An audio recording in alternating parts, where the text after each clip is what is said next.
Night in this city is unlike night anywhere else in the world. For this is Berlin in the fall of 1961, and in the shadows, history waits.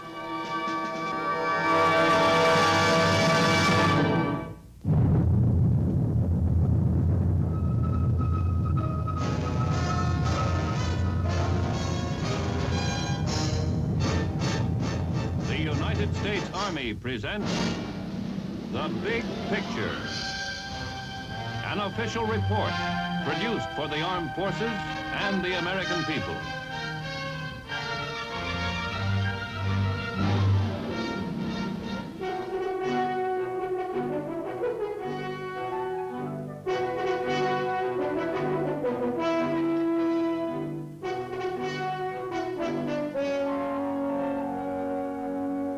Good morning. It's approximately 8 o'clock here at Checkpoint Charlie on Friedrichstraße in West Berlin. I'm Lieutenant Bainbridge, assigned to the 3rd Battle Group, 6th United States Infantry, hometown Detroit, Michigan. The military police and myself are on duty 24 hours a day, 7 days a week here on Friedrichstraße. We're fully combat ready with our weapons and ammunition for any eventuality that the Vopos, who are stationed some 15 yards to my rear, might decide to make. The Vopos that we find on duty here on the border are hardened communists. They are dedicated to their cause. They have been indoctrinated in the beliefs and ideologies of the communist philosophy since their youth. These Vopos have been brought in specially for this duty.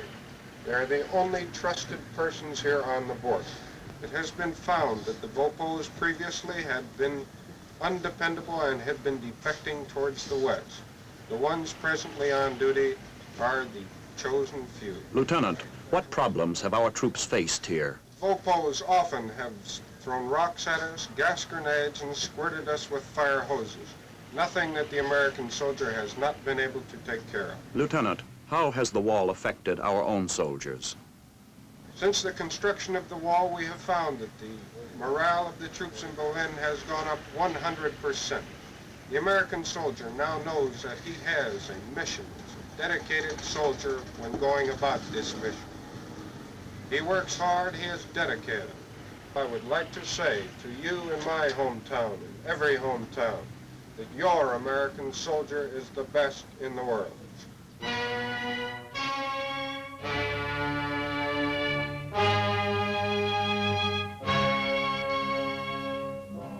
These are the best soldiers in the world. And along this length of Berlin Street, the only remaining border crossing between the Soviet and American zones of Berlin, they bear a heavy responsibility, maintaining our rights here while avoiding any incident which might lead to serious international repercussions.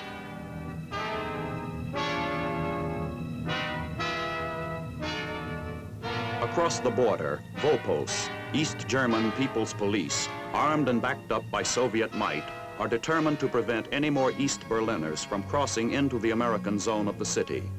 They also threaten our legitimate rights of entry into East Berlin.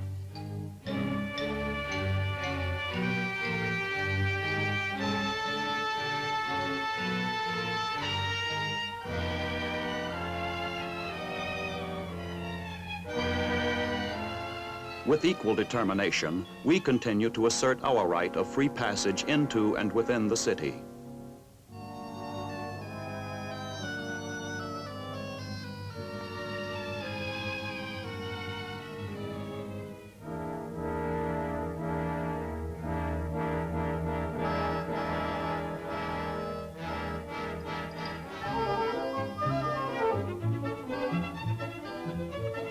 West Berliners, whose lives are linked inevitably with the wall and what it means to their country, make no secret about their feelings. My name is Peter Jenisch, and my age is 23 years old, and I'm studying at the Free University, and I'm born in Berlin, in the free town here. The West Berlin tune thinks that the wall is the worst thing what's going to happen to Berlin. We don't like it at all. It's not only dividing our town, it's dividing the German country, the nation. The German people in West Berlin, they say we are very lucky that the American soldiers are here, because when the American soldiers are leaving West Berlin, the town is lost for the free world, lost for us. With the closing of the border, Soviet divisions in East Germany were on the move, with combat forces brought into strategic positions for the contest over the status of Berlin.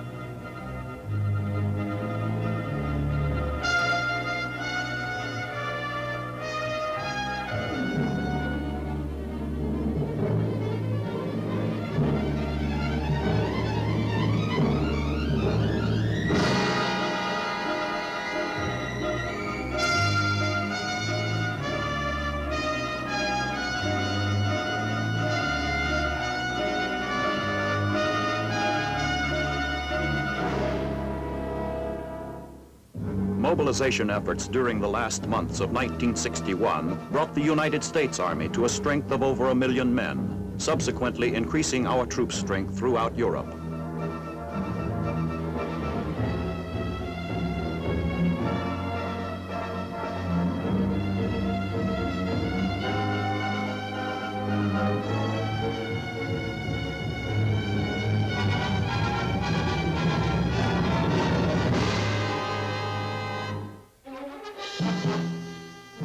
In the Berlin crisis, one of the most important demands on the American soldier is patience. Watch and wait. Observation is the order of the day and night. It is a war of binoculars.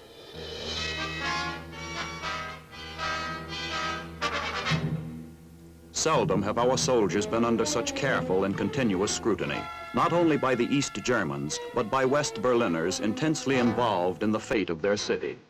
Behavior, conduct, and appearance of our troops are as important here as their tactical readiness. Our military leaders in Europe keep close tabs on day-to-day developments.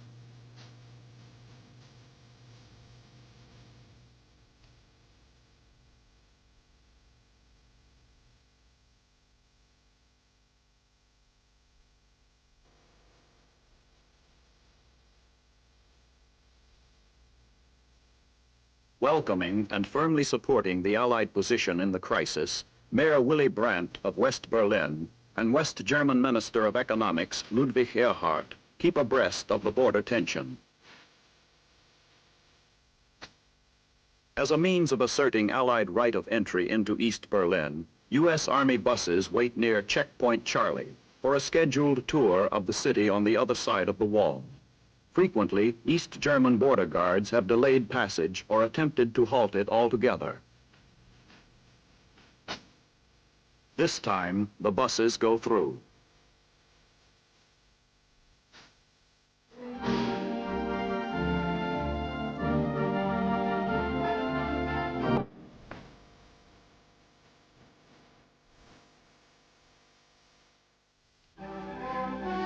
On the other side, the view tells its own story.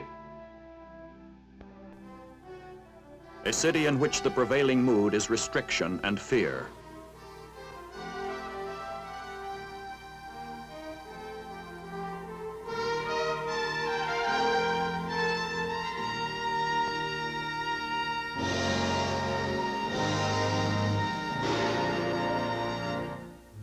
As time passes at Checkpoint Charlie, there are increasing delays and other forms of harassment. There is no pretense that East Germany alone is making the rules restricting entry into East Berlin. In a sober test of our entry rights, American civilian officials in West Berlin are sent through the checkpoint. Illegal demands of identification by the Vopos bring quick action from United States Army authorities. Jeeploads of armed military police are ordered to escort official American representatives into East Berlin.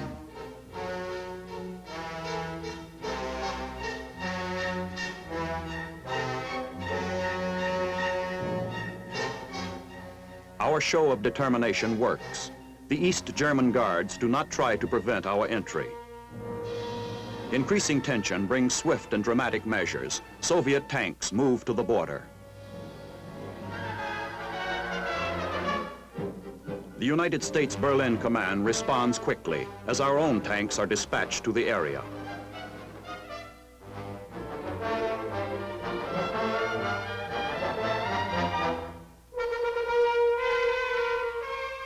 They face the Soviet armor only 100 yards away. Finally, the Soviets will withdraw. We will pull our tanks back. It is a grim game of point, counterpoint. One thing is certain. We will keep faith with Free Berlin and stand up for our rights there.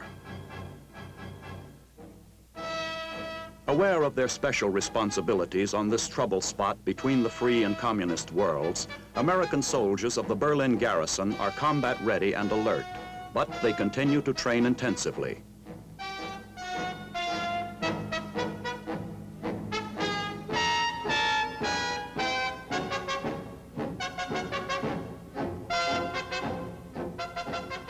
Hand-to-hand combat training. Today's troops are required to show an all-around soldiering skill demanded by their critical mission, skill in self-defense, and knowledge of a wide range of military subjects.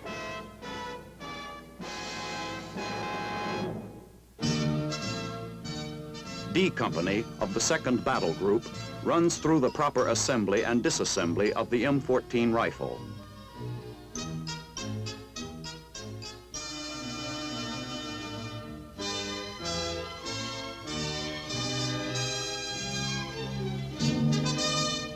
The M14 is lightweight, semi or fully automatic. It fires the NATO standardized round of ammunition.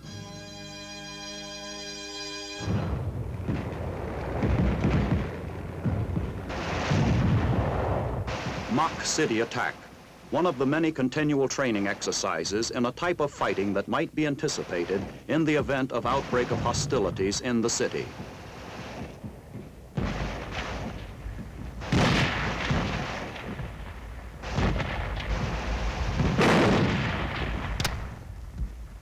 Here, our troops practice the science of street combat and house-to-house fighting.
In any hostilities within a large city, civil disturbances would be a real problem.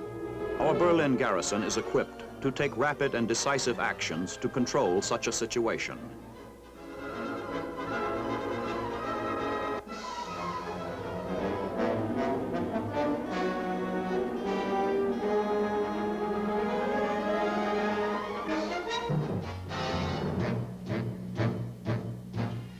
In riot control formation, a detachment engages in a practical exercise as it moves toward a group of American soldiers acting as hostile civilian demonstrators.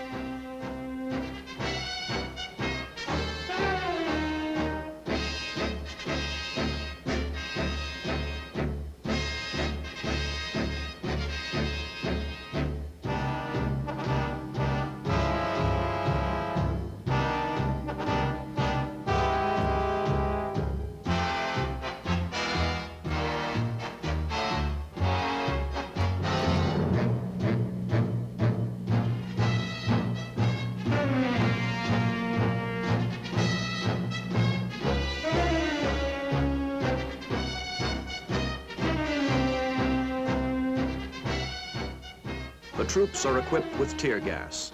A helicopter is also used to disperse the mob by releasing tear gas overhead. Training in anti-riot methods is intensive here. One more highly skilled military technique required of our soldiers in Berlin. The American soldier stationed in West Berlin is well aware of the nature and importance of his assignment. I'm James P. Morgan from Saluda, North Carolina. I serve in Delta Company as a sniper. I'm Samuel Johnson from Beckler, West Virginia. I'm 21 years of age. I served in the same unit with Morgans as machine gunner. First of all, you have to be an expert with your weapon. Then there are 16 snipers in a company, which the mission during wartime is to just wander around on the battlefield and seek out and kill enemy personnel.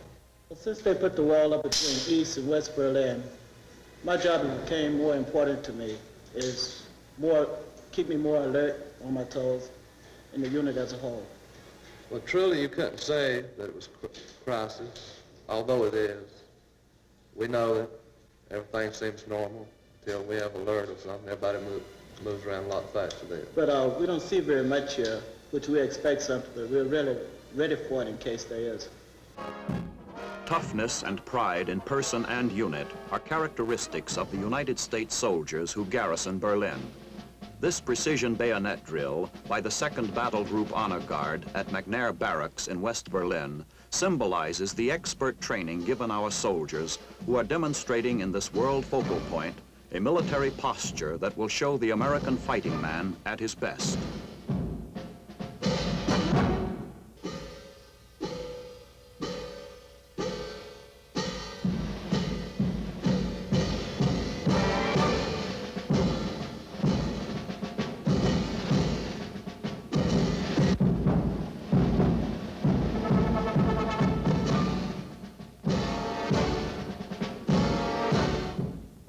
Ready for whatever combat assignment he must face, the U.S. soldier here brings to his job a sense of mission worthy of his Army's traditions. Defense of West Berlin is not only a United States responsibility. Also involved are British and French forces.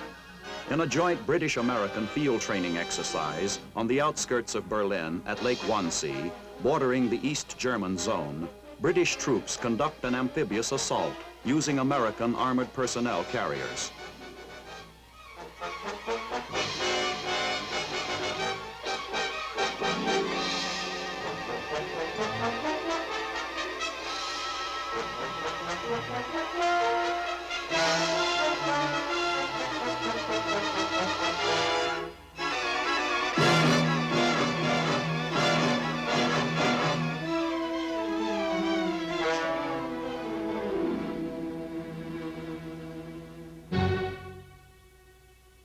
Despite the tightly sealed border, people in East Germany continue to risk their lives to escape to the free world. A small, highly trained squad of American soldiers is ready to help refugees once they have crossed over to the American zone. This simulated rescue operation shows how the plan works. An observer spots a man trying to make his way to the American zone. Word goes back to an airfield.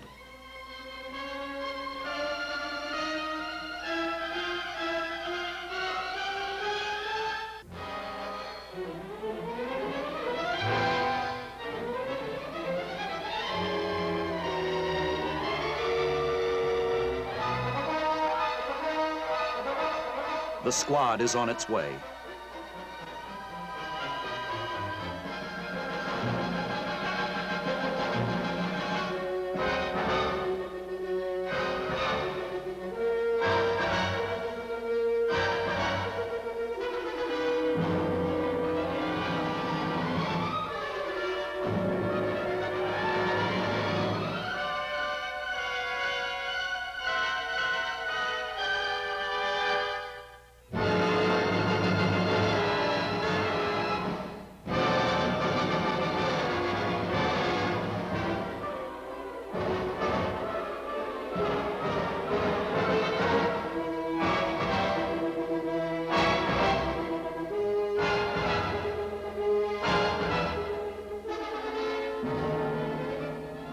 The location of the refugee has been narrowed down to a small wooded area. Search and rescue techniques have been developed so that the squad can swiftly reach any point along the border.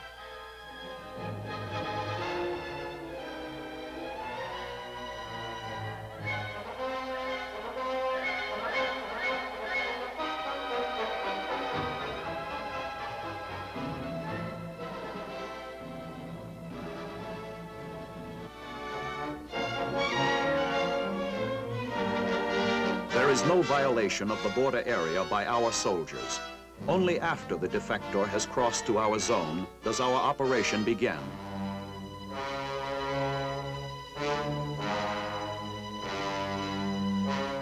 A unique test of United States responsibilities in the growing complex of East-West tensions.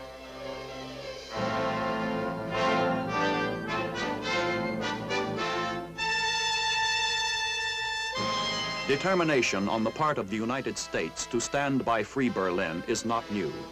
Proudly arching into the sky over West Berlin, the Berlin Airlift Memorial recalls an earlier communist attempt to isolate and weaken this outpost of the free world.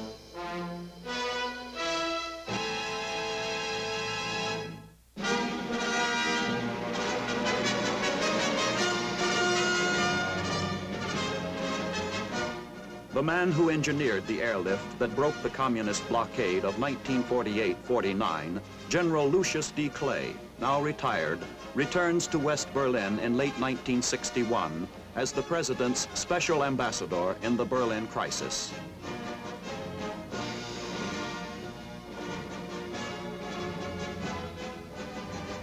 Mr. Lord Mayor and friends, of course, I am both happy and proud to be back in Berlin and to come here as the personal representative of President Kennedy. He has sent me because of his very deep interest and concern in the welfare and the future of the people of Berlin, and to once again express our determination that Berlin and its people shall always be free. May I add personally that I come with complete faith in our cause, with complete confidence in the courage and steadfastness of the people of Berlin,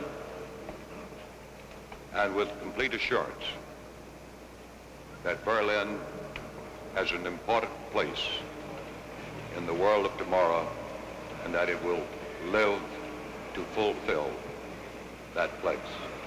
Thank you very much indeed.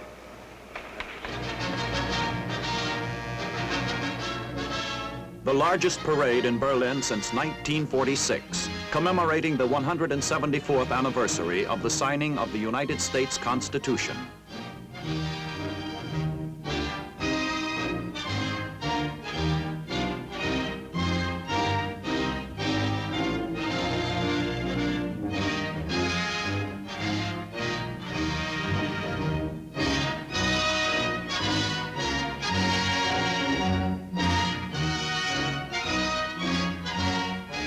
The significance of this event is not lost on the people of Berlin. For here, we affirm not only our own hard-won freedom, but the freedom of those to whom we have given our solemn commitment.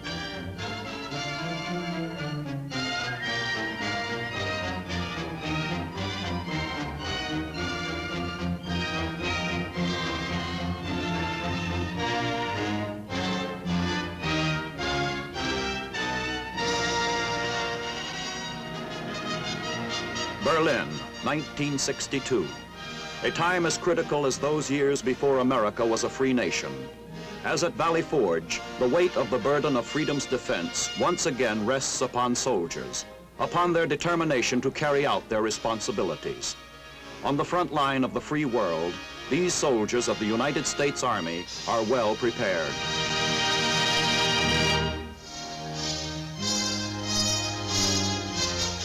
The Big Picture is an official report for the armed forces and the American people. Produced by the Army Pictorial Center. Presented by the Department of the Army in cooperation with this station.